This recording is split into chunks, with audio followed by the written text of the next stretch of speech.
Right, Salma, Zell here, and I kind of want to talk about the carpal tunnel syndrome and how to relieve it for you. So I'm not sure which part of the hand you're feeling numb at this point, but I'm going to describe what happens and probably why it happens and how to relieve it in different areas and different places. So what causes you to be numb may be multiple parts that combine together and cause that feeling.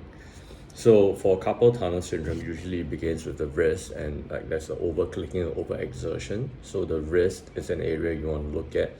The hands is an area you want to look at.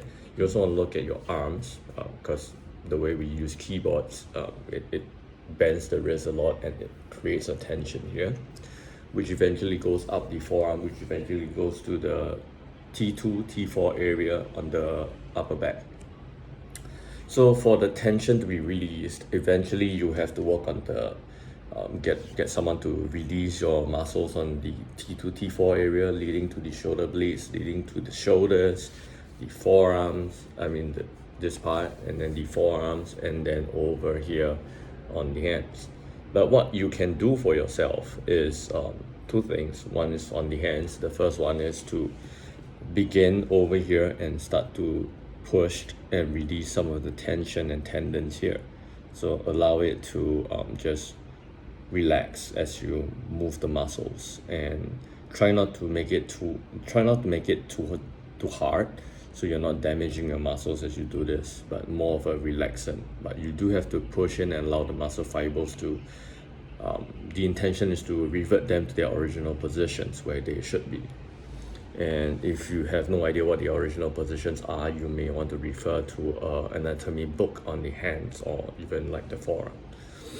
Now, the other thing you can do for the forearm that is actually very, very effective is that you can do this. Now, let me try and see if I can get a good angle. So you can see that I have a table here with me and I'm on the edge of the table. What you do is you place your forearm here, and you can get some baby oil to put it onto it. Here, give me a moment. So any kind of lubricant would do. In this case, I'm using some baby oil. And then what I do is first apply the oil so it makes it easy for me to slide my arms across.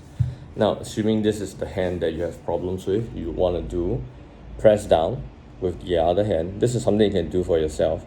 And allow your hand to relax and move as you press down on the muscles and release them back to where their original positions are. So that's sort of how you do it. And take note, when you do that, do not press over. You see there's a wrist bone kind of here. Do not press over the wrist bone, otherwise you will damage your wrist. But leave it until this point, just before that. And then allow your hands to move whatever ways they wish to. So that's one of the ways. And if you want it to be slightly more systematic, instead of that was a little bit more erratic, if you want it to be more systematic, you can release your hands and then you can move it left to right as you push it down. All right, and you may feel some knots and kinks. Try to smoothen them out, and then you can do the same while moving up and down. This is a lot more systematic. And I can, for example, I'm definitely feeling it in my forearms in the moments I'm pushing it right now. So like here, there's some knots here that needs to be released. And you can also do it like clockwise.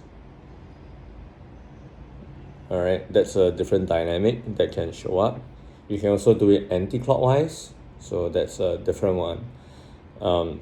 It does help to play with all of this and see which one helps you, which one doesn't. And of course, you have to do it the other way around as well. So that will help you loosen up the forearms on both areas. That will usually give you enough space to maneuver around. That doesn't make it so numb or so painful.